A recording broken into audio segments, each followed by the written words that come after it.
दोस्तों यूक्रेन का जो इंटरनेट है वो स्टारलिंक की वजह से चल रहा है, लेकिन 1300 स्टारलिंक टर्मिनल वहां पर बंद कर दिए गए हैं। यूक्रेनियन अब उसको एक्सेस नहीं कर पा रहे हैं क्योंकि यूएस गवर्नमेंट और स्पेस एक्स के बीच में बातचीत चल रही है कि भैया इस फंडिंग का क्या करते हो, क्योंकि ये जो 1300 स्टारलिंक टर्मिनल थे ये ब्रिटेन ने खरीदे थे कि हम मदद करेंगे अपने दोस्त की। तो इन्होंने कुछ महीनों तो मदद की और उसके बाद में इन्होंने कह दिया कि भैया इसका जो खर्चा 3.25 million US dollar per month का है वो हमसे अफोर्ड नहीं हो पा रहा है, हमारे यहाँ पर भी पंगे चल रहे हैं। तो भैया हम उसको देखेंगे, हम अपनी मिलिट्री के एक्सपेंसेस को देख रहे हैं, उसको थोड़ी सी प्रायोरिटी दी है जिसकी वजह से हम ये खर्चा अफोर्ड नहीं कर पा रहे हैं, तो हम नहीं पे कर रहे हैं मंथली एक्सपेंसेस। जिसके बाद में वहाँ पर ये 1300 टर्मिनल्स बंद कर दिए गए हैं स्पेस एक्स के द्वारा, क्योंकि वो तो ऑलरेडी खर्चे उठा रहे हैं ऐसा वो कह रहे हैं। तो अब उन्होंने यूएस गवर्नमेंट से बात करी है कि क्या वो इस 1300 स्टारलिंक टर्मिनल का खर्चा उठाएंगे या नहीं उठाएंगे या फिर बंद ही रहने दें। दोस्तों जिस तरीके से ट्विटर ने तरह तरह के एम्प्लॉयज़ को निकाला है उसके लिए इंडियन गवर्नमेंट ने भी उनको लताड़ा है, क्योंकि इंडियन एम्प्लॉयज़ भी निकले हैं। उन्होंने कहा है कि जिस तरीके की हरकत ट्विटर ने करी है वो बिल्कुल भी ठीक नहीं है और इसकी हम निंदा करते हैं। मतलब सिर्फ 10% एम्प्लॉयज़ ही रह चुके हैं अब ट्विटर के जो इंडिया के अंदर हैं, बाकी सबको इन्होंने निकाल दिया। ऑलमोस्ट 90% एम्प्लॉय निकाल दिए गए और यूएन ने भी इसी बात को लेकर कहा है, क्योंकि इन्होंने पूरी की पूरी ह्यूमन राइट टीम ही निकाल दी है अपनी। इन्होंने कहा है कि भैया जिस तरीके से तुमने पूरी की पूरी ह्यूमन राइट टीम निकाल दी है, आपको मेंटेन करनी है ह्यूमन राइट्स ट्विटर के ऊपर। ये फ्री स्पीच कोई फ्री पास नहीं है कि कोई भी कुछ भी बोल जाएगा, तो ये भी चीज़ें आपको ध्यान में रखनी होंगी। एलॉन मस्क तुमको अपनी लीडरशिप के अंदर, एलॉन मस्क ने भी इस बात को लेकर कहा है कि ये एम्प्लॉयज़ को निकालना हमारी ज़रूरत बन चुकी थी, क्योंकि पर डे 4 मिलियन का लॉस हो रहा था ट्विटर को, तो इस वजह से हमको अपनी स्टाफ को हाफ करना ही था। और यहाँ पर दोस्तों ट्विटर $8 का ब्लू टिक तो चलो बेच ही रहा है, लेकिन इसको लेकर हैकर भी अब आ चुके हैं। वो जिनके पास में भी ब्लू टिक है उनको ईमेल कर रहे हैं कि भैया तुम्हारा ब्लू टिक जाने वाला है, उसके लिए हमसे कांटेक्ट करो, $8 दो और अपना ब्लू टिक ले लो। और जिनके पास में नहीं है उनको भी जा रहा है कि भैया ब्लू टिक लेना है तो हमसे कांटेक्ट करो, हम आपका ब्लू टिक करवा के देते हैं $8। वो एज ए ट्विटर का स्टाफ ही होके बात कर रहे हैं, तो आपको लगेगा कि हाँ भाई ट्विटर वाले हमारा करना चाह रहे हैं, $8 का हिसाब किताब और हमें ब्लू टिक भी दे देंगे। तो उस तरीके की चीज़ें नहीं है, ये हैकर ईमेल भेजे जा रहे हैं। और इसी के साथ साथ ट्विटर के ऊपर H1B वीज़ा वाले जो वर्कर थे उनकी हालत ख़राब हो रखी है, क्योंकि उनके पास में अगर जॉब नहीं है तो उनको वो देश छोड़ना पड़ेगा, क्योंकि उनको जॉब वीज़ा मिला हुआ है किसी तरीके से उस कंट्री में रुकने का।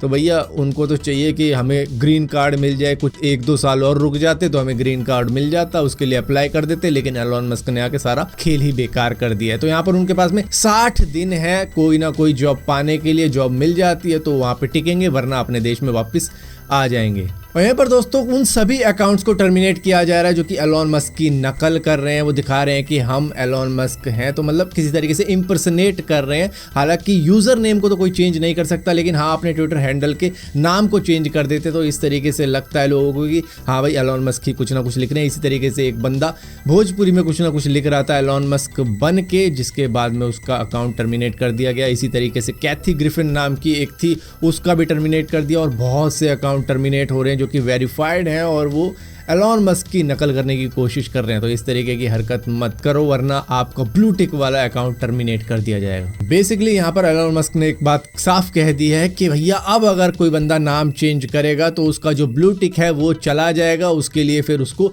दोबारा से अप्लाई करना पड़ेगा, फिर उस वेरिफिकेशन प्रोसेस से गुजरना पड़ेगा, जिसके अंदर उनको $8 देने पड़ेंगे। हालांकि देने तो वैसे भी पड़ेंगे, लेकिन अगर आप नाम चेंज करते हो तो आपको एक और बार $8 देने पड़ जाएंगे। और यहीं पर एक बंदा था जो कि एलॉन मस्क के जेट को ट्रैक करता रहता था, तो उसका भी कह दिया गया है कि उसको बैन नहीं किया जाएगा। हालांकि उससे बात चल रही थी कि ये सारी हरकतें मत करो, $5000 ले लो। बहुत पहले जब एलॉन मस्क ने बाय भी नहीं किया था ट्विटर, और शायद एलॉन मस्क ने पूरा ट्विटर इसीलिए बाय कर लिया कि उसका जेट ट्रैक किया जा रहा था। दोस्तों प्रेशर कुकर हम सभी के घरों में यूज़ किया जाता है, उससे जल्दी चीज़ें बॉइल्ड हो जाती हैं। और अगर वो सही स्टैंडर्ड का नहीं है, मतलब कि जो BSI ने स्टैंडर्ड सेट कर रखा है उससे लोअर क्लास का घटिया क्वालिटी का लोगे तो भैया उसके साथ में रिस्क रहता है, क्योंकि वो कई बार फट भी जाते हैं और कई लोग हॉस्पिटल भी पहुंच जाते हैं इसी की वजह से। इसकी वजह से कुकर अच्छा लेना चाहिए, अच्छी कंपनी का लेना चाहिए। लेकिन अमेज़न का क्लाउडटेल घटिया क्वालिटी के कुकर बेच रहा था, जिसके बाद में जैसे ये बात सेंट्रल कंज्यूमर प्रोटेक्शन अथॉरिटी के पास में पहुंचती है तो उनको 1 लाख रुपए का फाइन लगा दिया जाता है। और मैं तो कहूँगा 1 लाख का फाइन तो बहुत ज़्यादा कम लगाया गया, इन पे और फाइन लगना चाहिए था, क्योंकि अमेजोन की सब्सिडरी है जो कि इस तरीके की हरकत कर रही थी। जो BSI का मैंडेटरी स्टैंडर्ड है उससे लोअर क्लास के कुकर कैसे बेच रही थी, और ये 45 दिनों में 1033 कुकर बेच भी चुके थे। दोस्तों स्टीम के ऊपर 85% तक गेम्स महंगी की जाने वाली है, और यहीं पर PS5 तो महंगा कर ही दिया गया है। जो 50,000 का आता था वो 55,000 का कर दिया गया है, और जो PS5 डिजिटल एडिशन 40,000 का आता था उसको 45,000 का कर दिया गया है। और इसी के साथ साथ Xbox के भी जो कंसोल हैं उन्होंने भी कहा है कि हम भी 2-2 हज़ार रुपये बढ़ा रहे हैं। दोस्तों कई सारे क्राइम ऐसे होते हैं जो अगर आपके साथ में हो जाए तो आप पुलिस स्टेशन नहीं जाओगे, थोड़ा बहुत हंस हुस के गुजारा कर लोगे। जैसे कि बंदर आपकी आइसक्रीम चुरा के ले जाए, बंदर आपका चश्मा ले जाए, या फिर कुछ और चुरा के ले जाए। अब इसी तरीके की एक रिपोर्टिंग चल रही थी चिली के सैन डिएगो के अंदर, जहां पर एक रिपोर्टर बता रहा था कि यहाँ से किस किस तरीके से चोरी होती है।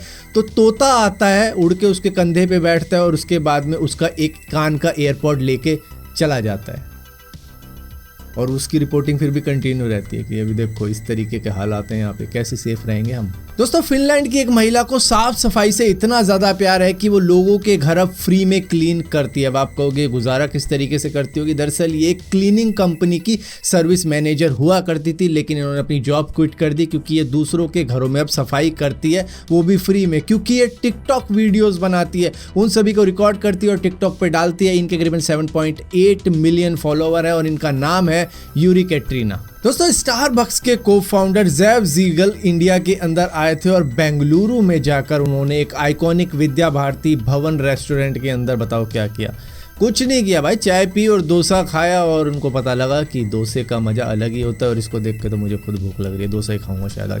दोस्तों रोड ब्लॉक करके केक काटने का चलन पता नहीं आजकल काफ़ी ज़्यादा हो रहा है, और छोटे छोटे लड़के भी आजकल ये सारे काम कर जाते हैं जो कि अभी स्कूल में ही पढ़ रहे होंगे 15-16 साल के, और रोड के बीच में केक काटने लग जाते हैं। अब इसी तरीके का चक्कर लखनऊ के अंदर भी चल रहा था। अब वहाँ पर आ गई पुलिस, और पुलिस ने उन सभी लड़कों से केक जो ज़मीन पर गिरा था उन्होंने एक दूसरे के मुंह पर लगा के साफ करवाया कि ये घर नहीं है तुम्हारा, जो इसे गंदा कर रहे हो, ये रोड है, पब्लिक प्लेस है जिसको गंदा कर रहे हो। और जिसने केक काटा था उससे भी साफ करवाया, और बाकी के जो दोस्त थे उससे भी फिर वो रोड साफ करवाया। दोस्तों नासा ने पिलर ऑफ क्रिएशन को दिखाया कि किस तरीके से हबल टेलीस्कोप से लेकर हमने जेम्स वेब टेलीस्कोप तक में किस तरीके की कैप्चरिंग करी है। तो आप कंपेयर कर सकते हो 1995 को करंट इमेज के साथ में।